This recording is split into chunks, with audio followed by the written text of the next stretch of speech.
This is the new singer-songwriter album from Robert Forster, who you may know as the lead singer of the 80s jangle pop, indie pop band The Go-Betweens. This is very good. I really like this, and I highly recommend you checking this out because there are some superbly written tracks on this album. I guess in terms of the music on here, it's quite folky.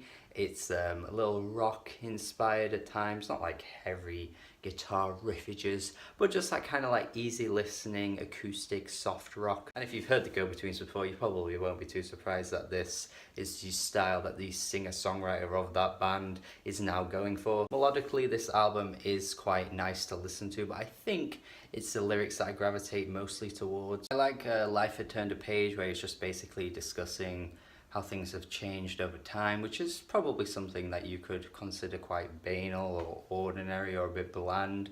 But I just think the way he writes his songs and writes his lyrics is quite conversational, and I think the way he does it makes you kind of like take an inner look into his life, and you actually feel like you're quite interested in what he's talking about. I think it's something quite important for a singer-songwriter album, because if you've got an album where you're just not really invested in what the singer is talking about, Mark Koslick, then you're just gonna like want to skip the album or turn it off completely. I think the track Remain is incredibly unique though, the way he writes about how he's essentially just being overlooked his entire life, what it's like to just be forgotten, or what it's like to put in so much hard work and not get the rewards, because of course he's been in the music industry for so many years and has just been ignored for so long. You really feel the anguish and the desperation in his voice at how he just wants to get that recognition, but he just hasn't had it. And it never once comes across as bitter, because it could come across as bitter if you write a song like this, but yet he writes it so well that it never crosses that line. I think it's an incredibly well written track and a very interesting perspective to hear about as well. I mean, not many singers will go out their way to talk about how they just haven't had that support from listeners over their time in their career. I do absolutely adore the closing track, One Bird in the Sky, as well. I love the way this track is crafted in the composition as well. I love the acoustic guitar across this thing. I like the way the track builds instrumentally as well. Very similar to the opening track too. I feel like these two instrumentals are definitely the best on the whole album. If you're going to listen to any of the songs from the album, it's the first song and the closing song definitely. You've got to at least check these ones out, because I think a few of the tracks in the middle just kind of like feel a bit flat. There's not really much to the songs themselves, even if Robert Forster is consistently writing well written songs. The track I'm Gonna Tell It gets a bit repetitive with the refrain and how he's constantly saying, I'm gonna tell it.